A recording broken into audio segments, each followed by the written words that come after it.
Sahabat sapaan Gembala Gereja Kristen Indonesia, berjumpa lagi dengan saya, Pendeta Sony Turnip dari GKI Bekasi Timur di Jakarta. Sebelum kita membaca dan merenungkan firman Tuhan, mari kita mengawalinya dengan berdoa. Tuhan Allah yang Maha Kasih, kami rindu untuk menerima kebenaran firman Tuhan. Kiranya dalam pimpinan Roh-Mu yang kudus, kami memperoleh hikmat untuk membaca dan mengerti, dan menjadikannya bagian penting dalam perjalanan kehidupan kami, yang menerangi dan menuntun kami. Berfirmanlah ya Tuhan, kiranya kami ditolong untuk menerimanya. Amin. Umat yang dikasihi Tuhan, Yohanes pasal 16 ayat 33 mencatat demikian. Semuanya itu kukatakan kepadamu supaya kamu beroleh damai sejahtera dalam aku. Dalam dunia kamu menderita penganiayaan, tetapi kuatkanlah hatimu. Aku telah mengalahkan dunia. Umat kekasih Tuhan, pesan ini merupakan rangkaian dari pesan yang berisi pengajaran-pengajaran khusus atau pesan-pesan khusus, berita-berita khusus yang disampaikan oleh Tuhan kepada murid-muridnya sebelum ia memasuki rangkaian penderitaan yang ada di depan matanya. Oleh sebab itu menjadi pesan yang menarik ketika dalam kalimat catatan Yohanes tadi ada hal yang sepertinya tidak dapat berjalan bersama. Dalam dunia kamu menderita penganiayaan, tetapi kuatkanlah hatimu, aku telah mengalahkan dunia. Penganiayaan dan mengalahkan dunia. Apakah ini dapat menjadi sebuah kenyataan yang sejalan?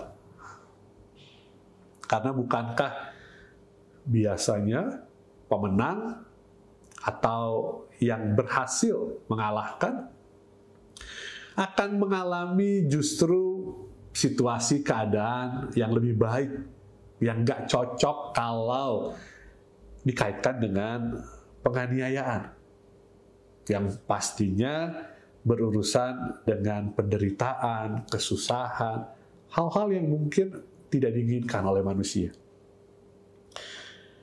Nah, oleh sebab itu, kita patut balik lagi melihat kalimat awal tadi. Semuanya itu katakan kepadamu supaya kamu beroleh damai sejahtera dalam aku. Beroleh damai sejahtera dalam aku. Dalam Yesus Kristus. Damai sejahtera dalam Yesus Kristus artinya berarti bukan otomatis kita lepas bebas dari penganiayaan.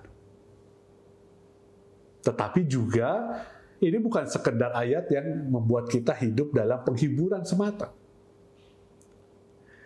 Dianiaya, mengalami penderitaan dan kesusahan, lalu cukuplah dengan merasakan damai sejahtera. Karena ada pesan tadi, kuatkanlah hatimu, aku telah mengalahkan dunia. Maka penganiayaan sendiri bukan sesuatu yang harus direspon hanya sebatas merasakan damai sejahtera. Tetapi dalam damai sejahtera itu kita patut menengok bagaimana Yesus telah mengalahkan dunia.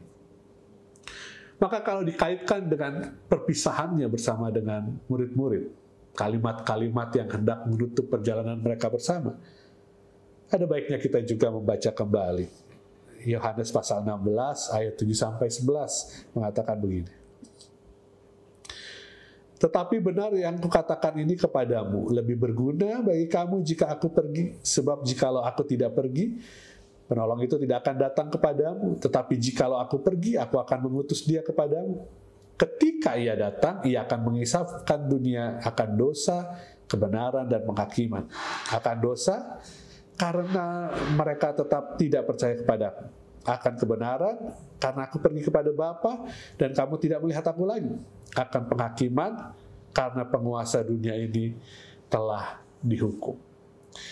Jadi perasaan damai sejahtera, perasaan hidup di dalam kemenangan Kristus, berkaitan dengan kemenangan atas dosa, mengupayakan kebenaran, dan menghayati bahwa penghakiman yang adil bersumber dari Allah, bukan hanya dari penguasa dunia.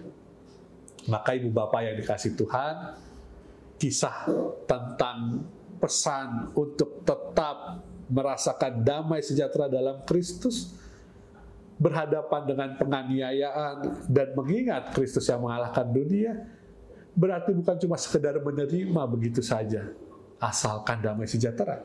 Tetapi justru sebaliknya, harus ada respon yang aktif. Respon yang terus-menerus mengingatkan dunia akan dosa, yang membuat manusia sadar tentang kebenaran, dan yang memperingatkan dunia bahwa kuasa dan keadilan ada di tangan Allah. Maka merasakan kemenangan Yesus atas dunia berarti juga terus memperjuangkan di mana ada ketidakadilan, damai sejahtera kita adalah dengan terus menyuarakannya. Karena hanya diam dan mungkin merasakan bahwa penganiayaan sudah jauh lebih dulu dipesankan sebagai sebuah pesan penghiburan, mungkin justru jauh dari pekerjaan Tuhan yang sudah mengalahkan dunia. Karena ketika kita menghayati kehadiran Kristus dan Roh yang menolong itu, kita justru akan merasakan damai sejahtera. Bukan karena penganiayaan dan penderitaan itu sendiri, karena kita tahu ada sosok yang sudah pernah menunjukkan bagaimana cara meresponnya, yaitu Kristus, yang tetap setia, tetap tekun, tetap memperjuangkan kerajaan Allah dalam karyanya, yang tidak tinggal diam ketika melihat keberdosaan hidup yang ditawarkan oleh dunia, yang terus-menerus memperjuangkan kerajaan Allah sebagai jalan kebenaran yang harus ditempuh. Maka setiap kali kita mengalami perasaan teraniaya, menderita, susah, sulit, kita kembali menengok bagaimana Yesus Kristus menghadapinya. Dalam ketekunan, dalam ketaatan, dalam terus memelihara pengharapan, dalam tetap tinggal setia pada jalan kebenaran. Harusnya di sanalah perasaan damai sejahtera itu kita rasakan. Semoga di tengah-tengah dunia yang terus mengguncang iman kita untuk tetap memaknai apa itu tinggal di dalam damai sejahtera Tuhan. Justru di sana juga iman kita makin kuat, makin kokoh. Karena Roh Sang Penolong itu juga terus menemani kita. Kiranya juga setiap kita dapat terus menengok kepada Kristus yang telah mengalahkan dunia. Yang bukan berarti semuanya telah selesai dan tuntas. Tetapi justru yang semuanya tetap harus diperjuangkan lewat kehadiran kita sebagai orang beriman di tengah-tengah dunia ini. Kiranya Tuhan menolong kita melihat penganiayaan dan penderitaan bukan sebagai sesuatu yang diterima begitu saja, tetapi yang harus diperjuangkan untuk setiap orang menerima damai sejahtera dari Tuhan. Kiranya Tuhan menolong kita. Amin. Mari kita berdoa. Tuhan Allah yang Maha Kasih, di mana perlu kiranya kami terus hadir menyuarakan kebenaran. Di mana kami punya kekuatan, kiranya di situ juga Tuhan menolong kami untuk dapat meluruskan apa yang mungkin menyimpang dari jalan. Tetapi lebih daripada itu, kiranya kami terus diingatkan dan ditolong agar damai sejahtera kami tidak bersumber dari apa yang kami temui dan kami lihat di luar dalam lingkungan kami. Tetapi sebaliknya, dalam Kristuslah harusnya bersumber damai sejahtera kami, agar lingkungan dan kehidupan di sekitar kami juga kemudian turut merasakan damai sejahtera Kristus lewat kehadiran kami. Kiranya Roh Tuhan terus menolong, menguatkan, dan menghibur kami. Amin.